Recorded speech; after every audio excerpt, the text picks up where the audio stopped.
আসান, তোমার কি মাথা নষ্ট হয়ে গেছে? তুমি উল্টাপাল্টা এগুলা কি বলতেছো? কি করতেছো তুমি এগুলা? তুমি কি মদ খাইছো? বেবি অ্যাক্টিং, বেবি ভুলে যাও না আমরা টাঙ্গাইলের ছেলে। অ্যাক্টিং করতেছিলাম, আমি একটু মদ খাই নাই।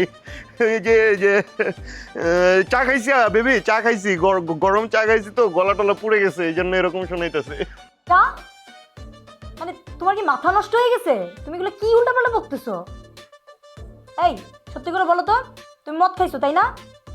ও বুঝছি, প্রত্যয়ের দুধু তোমার সাথে আছে, ওরাই তোমাকে মদটা খাওয়াইছে। মানে তোমাকে আমি কতবার নিষেধ করব যে তুমি মদ খাবা না? বেবি আমি বুঝতে পারি তুমি কেন যেন সবকিছু ধরে ফেলো baby. I am so so sorry baby, I am so sorry, আমি আর করবো না বেবি। ব্যাস, আর কোনো কথা বলবা না। আমি আর তোমার সাথে থাকতে পারবো না হাসান, তোমার সাথে আজকে আমার ব্রেকআপ। মেধা তুমি কি বলতেছো বেবি, কিসের ব্রেকআপ? আমি আমি তোমাকে ছাড়া থাকতে পারবো না কি? আমি তোমাকে ছাড়া তো থাকতেই পারবো না। আমি আমি মানে খাইছি কেন তুমি বুঝতেছো না? আমি তো সবকিছু তোমার সাথে শেয়ার করি, কিন্তু তুমি তো টাইম দিতে পারো না আমাকে। এই জন্য তো আমি এগুলো করে ফেলছি। আমি সরি, তো ভুল হয়ে গেছে, তোমাকে বলতেছি তো। তুমি কেন এমন করো? তুমি কি একটু ভালো মতো থাকতে পারো না? ভার্সিটিতে যেই তোমার কথা শুনে সবাই হাসে, সবাই বলে তুমি প্রতিবন্ধী।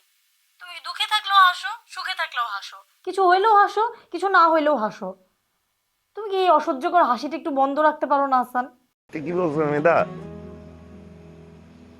আমার একটু সমস্যা আছে, এটা সত্য কথা। কিন্তু তুমি না বলছিলা আমার এই হাসি তোমার বিরক্ত লাগে না? আমার হাসি তোমার বিরক্ত লাগা শুরু করছে না? আমার এই হাসির পিছের মানুষটাকে তুমি নাকি দেখতে পাও।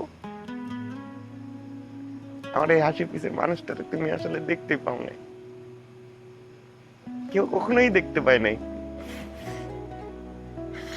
আমি যে সবসময় হাসি, এটা কিন্তু আমার মুদ্রা দোষ না। ছোটবেলা থেকে হাসি, সবসময় হাসি। আমি অসুস্থ,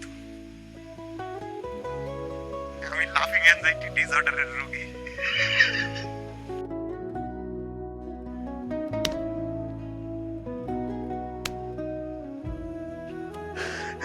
মেধা, আমি আমি তোমার কিছু কথা বলতে চাই আজকে। আমার আজকে কথাগুলো একটু শুনো প্লিজ।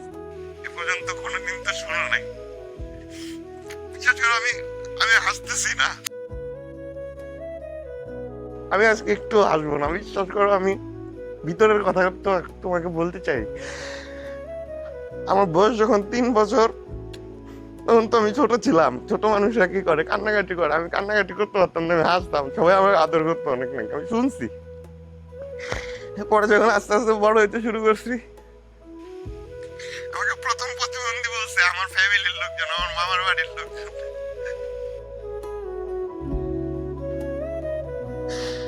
আমার মামার বাড়ির লোকজন আমারে বলছে আমি নাকি পাগল।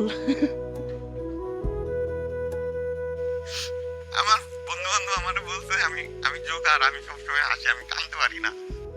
সব সিচুয়েশনে আমি হাসি। একটা মানুষের কষ্ট হইতেছে, আমি হাসতেছি, এটা কেমন দেখায় বলো? এটা পাগলরা করে না? এটা পাগলরাই তো করে। আমাকে আমার এই হাসির জন্য সবাই অবহেলা করছে। আমার দাদা আমার অনেক ভালোবাসে, বুঝছো মেধা?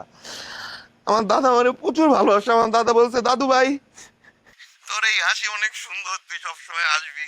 তোর এই হাসি দেখলে মানুষজনের কেন চলে জানিস? তোর হাসির নিচে বিষ আছে তাই। আজকে আমি হাসতে চাইতেছি না মেয়েটা, বিশ্বাস করো, তারপরে হাসি চলে আসতেছে আমার। আমি আমি থামাবো, আমি থামাবো, আমি আমি হাসবো না, আমি আমি হাসবো না। আমি দাদাকে প্রচুর ভালোবাসতাম, কিন্তু দাদা দাদা দাদা যেদিন মারা যায় না, সেদিন আমি দাদার জন্য অনেক অনেক কান্না করতে চাইছি, কিন্তু আমি কান্না করতে পারি না। ওই দিন আমি অনেক হাসছি, প্রচুর হাসছি, চিৎকার করে হাসছি, চিল্লায় চিল্লায় হাসছি। আমার মা আমাকে এসে বলতে যে আমি নাকি পাথর, আমার মনে কোনো কষ্ট নাই, আমি রোবট। আমি নাকি কোনোদিন আমার দাদারে ভালোই বাসি নাই। কিন্তু বিশ্বাস করো, আমি আমার দাদার জন্য যে কি পরিমাণে কষ্ট পাইছি আমি এখনো বলে বোঝাইতে পারবো না তোমাকে।